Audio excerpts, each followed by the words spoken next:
Donc aujourd'hui, aucune avancée ne nous permet d'être rassurés sur notre avenir. Quel impact ça aura sur le travail des cheminots? L'impact sur le travail des cheminots. La réforme, on sait très bien, on sait très bien ce que ça va donner. On l'a dit plusieurs fois, là, on est en grève depuis 16 jours maintenant. On va passer d'EPIC, le statut d'EPIC pour la SNCF à société anonyme. On sait très bien, même si c'est à capitaux publics, comme ça a été le cas pour EDF, c'est l'ouverture du capital à terme. Sinon, il n'y a aucun motif pour passer en société anonyme. Donc, on va se terminer dans une entreprise SNCF donc, qui va ouvrir son capital. Le statut de cheminot, lui, il va sortir. C'est la fin du statut de cheminot. On sait très bien que si derrière les nouveaux embauchés sont pas au statut à terme, même pour ceux qui vont le conserver, la caisse de retraite, la caisse de prévoyance, tout ça c'est fini. Et bien entendu, le danger c'est l'entrée du privé. Alors qui dit entrée du privé, il y aura des appels d'offres. Ici on est à Quimper, des appels d'offres, on le voit arriver gros comme une maison, c'est la liaison Quimper-Brest. La liaison Quimper-Brest, c'est pas nous qui la ferons, ce sera une entreprise privée. Donc aujourd'hui, ça fait, en termes de cheminots, c'est à peu près 40 emplois de cheminots la ligne Quimper-Brest. Donc demain, c'est 40 cheminots où ils seront en trop et ils devront partir, voire pourquoi pas être licenciés, on l'entend. Ou alors ils seront remplacés ou alors ils devront intégrer cette entreprise, mais évidemment pas avec les conditions sociales qu'on a à la SNCF. C'est-à-dire ce sera avec l'accord d'entreprise de l'entreprise privée qui aura gagné l'appel d'offres. Donc c'est la fin de ce qu'on appelle le RH 077.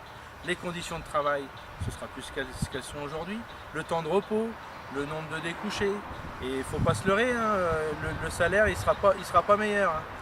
C'est des primes qui vont sauter. Aujourd'hui, faut le rappeler, on a la prime de fin d'année. C'est pas un 13e mois, c'est une prime de fin d'année. C'est-à-dire que demain, on peut nous la sucrer sans problème. La prime de vacances qu'on touche au mois de juin, qui est conséquente aussi, elle peut sauter. Donc à un moment donné, on nous dit que le statut de cheminot, il est en gros, il est 30% plus cher que le privé. Ils vont gratter, ce sera sur les conditions de travail et ce sera sur les primes et les indemnités. Donc on n'a rien à attendre du privé et évidemment une dégradation de nos conditions de travail, une dégradation du service public. À savoir que on va jouer sur le trafic, enfin ça peut jouer sur le trafic, sur l'accompagnement des trains, les guichets, la vente des billets. Ouais, on sait très bien que c'est des emplois de cheminots qui vont sauter. Donc pour toi, Pascal, donc, ce que vient de dire Gaby là, on peut imaginer un manque à gagner pour tous les salariés de l'entreprise SNCF aujourd'hui? C'est une évidence puisque au-delà de la prime de fin d'année et des primes de vacances notamment qui vont certainement sauter, c'est tout l'avancement de carrière que garantit le statut des cheminots. C'est le déroulement de carrière, c'est donc le côté financier, le côté compétence également. Compétence puisque tout le long de sa carrière, on a des postes qui sont évolutifs. Là, avec une société anonyme, il est évident qu'on sera amené à faire exactement les mêmes tâches, voire une multitude de tâches autres qui ne font pas partie de notre métier principal.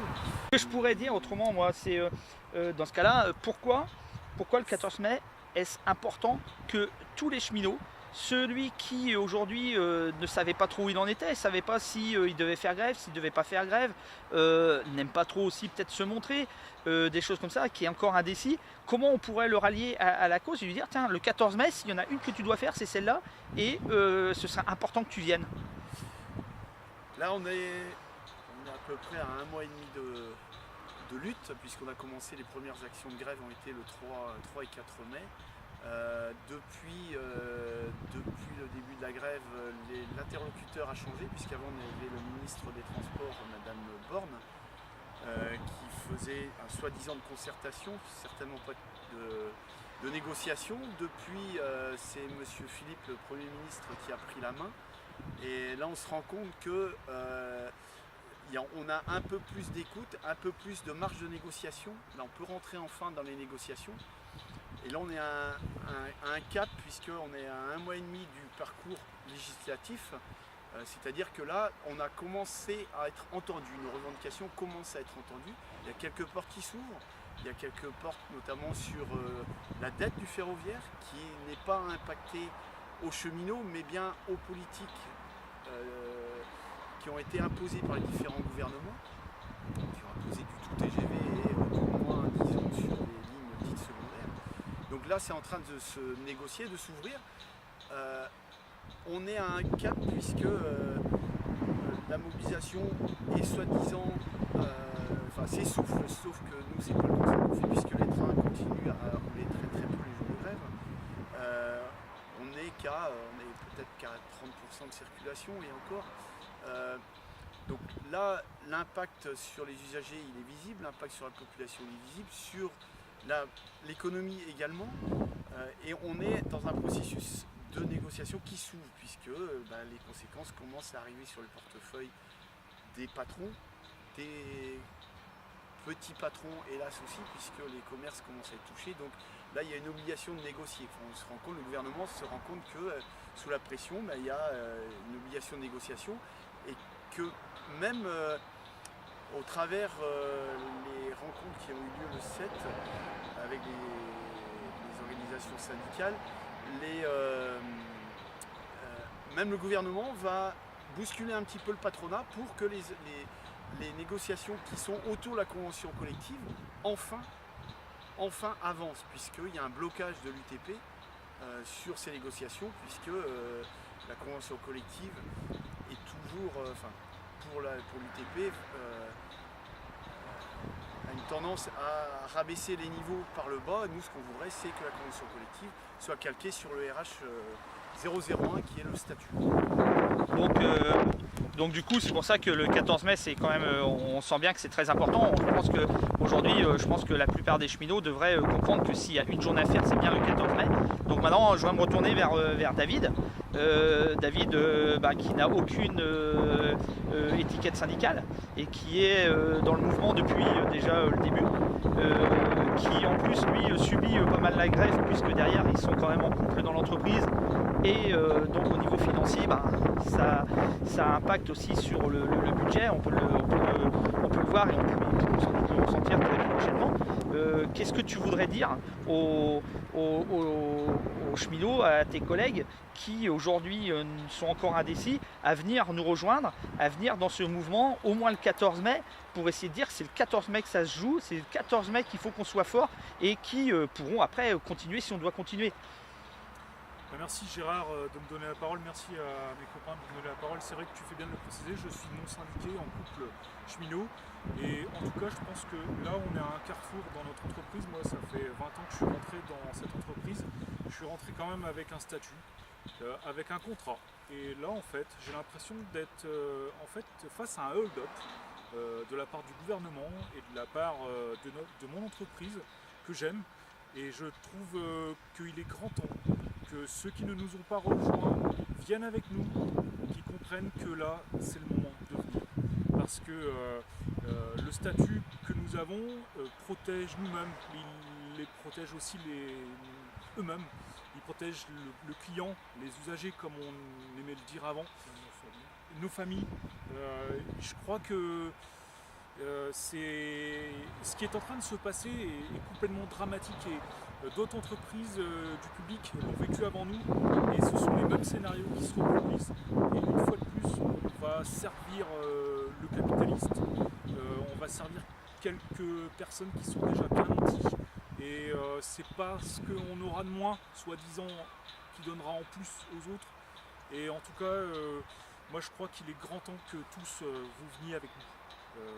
Rejoignez-nous. En plus, je pense que juste un dernier petite chose, Je pense qu'aujourd'hui, la bataille, elle est pour nous, pour les cheminots, mais elle est également pour le monde ferroviaire et puis aussi pour nos clients, puisqu'ils vont, je pense, moi j'en suis convaincu, mais je pense qu'ils vont être fortement touchés aussi par cette nouvelle réforme et par l'arrivée de nouveaux services, enfin de nouveaux concurrents sur la ligne. Qu'est-ce que vous en pensez? Évidemment, on a un petit peu d'expérience là-dessus. C'est la privatisation du fret en 2006. On nous avait annoncé ça comme une chance de report modal de la route vers le rail. C'est tout l'inverse qui s'est passé. On sait très bien que le mode ferroviaire a un coût, comme le mode routier, sauf que le train lui paye son sillon quand le camion ne paye pas sa route. Et prochainement, l'autocar ne paye pas la route. Donc, une entreprise privée qui est là pour maximiser ses profits, pour faire de l'argent, capter de l'argent public et un maximum, et derrière obtenir un maximum de profit. Donc si demain c'est pas le rail qui lui rapporte, on fermera la ligne, on fera la liaison en autocar. C'est ce qui va se généraliser sur les lignes dites secondaires, partout en France, pas qu'en Bretagne. Et c'est la multiplication des autocars après les camions sur les routes. Le danger est là, donc évidemment un service public qui sera plus ferroviaire, un service public oui, mais autocar surtout au niveau régional, sur les liaisons régionales. Bon, je vous remercie tous les trois et puis en attendant peut-être une prochaine interview, donc voilà, et continuons la lutte. Et je donne rendez-vous à tout le monde le 14 mai pour un gros mouvement solidaire pour vous, pour vos salaires et pour votre vie. Tous en grève le 14 mai. Rendez-vous le 14. Rendez-vous le 14. Ensemble, on va gagner! Ouais